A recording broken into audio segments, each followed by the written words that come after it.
여러분, 국고보조금이 줄줄 샌다. 이 말이 여러분 사실일까요? 일단 말입니다. 이 지표부터 먼저 한번 보시죠. 5년 사이에 국고보조금이 얼마나 증가했는지 나타내주는 증가율입니다. 엄청나지 않으세요? 5년 사이에 71.64%나 늘었습니다. 71.64%는 거의 2배가 됐다는 뜻이죠. 실제 추세선 한번 보실래요? 2017년에 59조 6천억 원이었던 것이 말입니다. 예, 2022년에 102조 3천억 원입니다. 102조 3천억 원. 야, 이거 장난 아니죠? 진짜 장난 아닙니다. 예, 71.64%가 늘었고요. 42조 7천억 원이 늘었습니다. 아니 뭐 국고보조금이 이렇게 5년 사이에 늘어날 이유가 있나요? 저는 도대체 말입니다. 늘어날 이유가 있는지 모르겠어요. 예, 우리 오랑님이 말씀하시는 것처럼 나라에 도둑놈이 차고 넘치는지도 모르겠습니다. 어떤 X는요 국고보조금 주는 걸 만들고 어떤 X는 그 국고보조금을 받고 이런다는 이야기인가요? 게다가 말입니다. 이 국고보조금들 중에 시민단체로도 엄청나게 나가고 있다는 이야기입니다. 시민단체로도. 근데 웃긴 거는 여러분, 그 시민단체들 말입니다. 그 이력들을 쭉 들여다보면요. 광우병 사태부터 시작을 했어요. 광우병이면 벌써 언제예요? 이명박 대통령 임기 때니까 그때부터 시작해서 쭉 말입니다. 데모 한 사람들이 계속 받았다는 사실이 있습니다.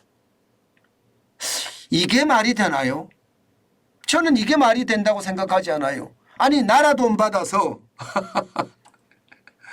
나라 비판하는데 돈 쓴다고요? 나라 돈 받아서? 그러면 정부가 국고보조금을 대줘서 나라 비판하세요 이렇게 이야기하면서 주는 건가요? 이게 웃기는 거라는 거예요. 이게 심지어 말입니다. 남북협력기금을 가지고 김일성이 교육을 하고요.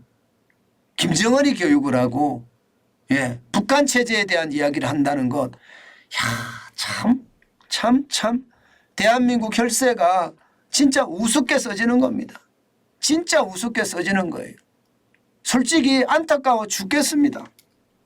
도대체 나라를 도둑놈들이 다스린 건가요? 그렇지 않고서야 어떻게 이런 얘기가 나올까요? 오죽했으면요.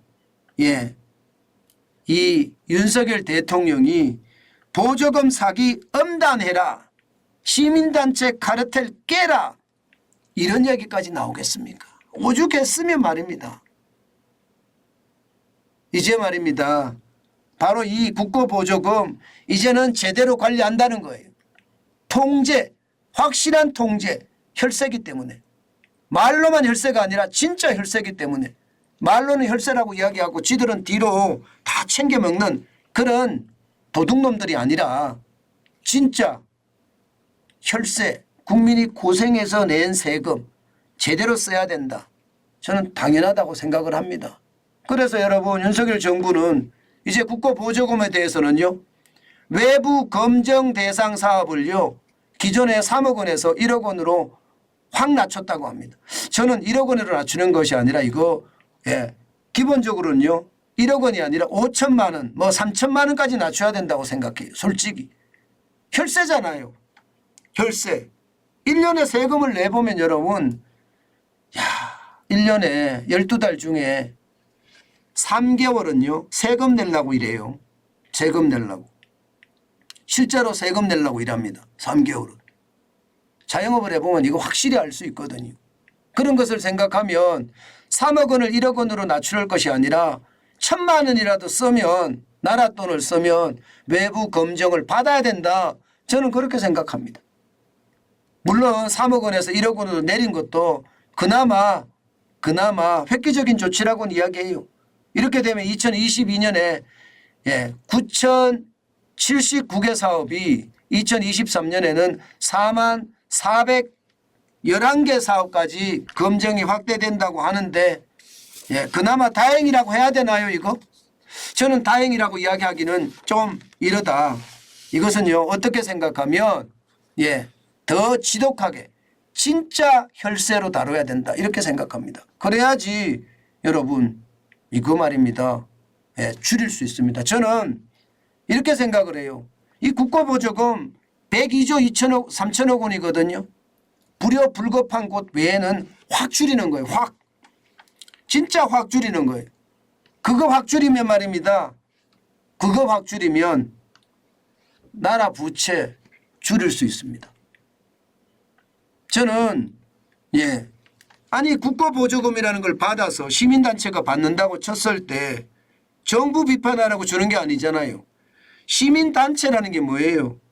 시민의 편의와 또 시민의 안전과 또 시민의 미래를 위해서 쓰는 게 그렇게 일하는 게 시민단체 아닌가요? 정부 비판하라고 시민단체가 있는 건가요? 그거는 아니잖아요. 최소한 말입니다. 저는 이거 말입니다. 국고보조금 개혁이라는 단어가 어울리지 않게끔 파괴적인 개혁이 일어나야 된다고 생각합니다. 파괴적인 개혁. 이 국고보조금을 제대로 살펴본 다음에 불효 불급한 것. 예를 들어서 취약계층을 돕는 거라든가 또 정부의 어떤 핵심 중요 사업이라든가 그런 불효 불급한 건 빼놓고는요. 완전히 칼질했으면 좋겠습니다. 완전히 말입니다. 이게 우파 시민단체라고 또 주고 또 좌파 시민단체라고 주고 이러지 말고요. 확실하게 차제에 이거 제대로 개혁을 해서 나라 빚을 갚는 데 쓰는 것 저는 굉장히 중요하다고 생각합니다. 이게 쉽지는 않겠지만 당연히 큰 개혁의 일환으로 추진하는 것 그 어느 때보다 중요하다. 그 말씀 다시 한번 올립니다.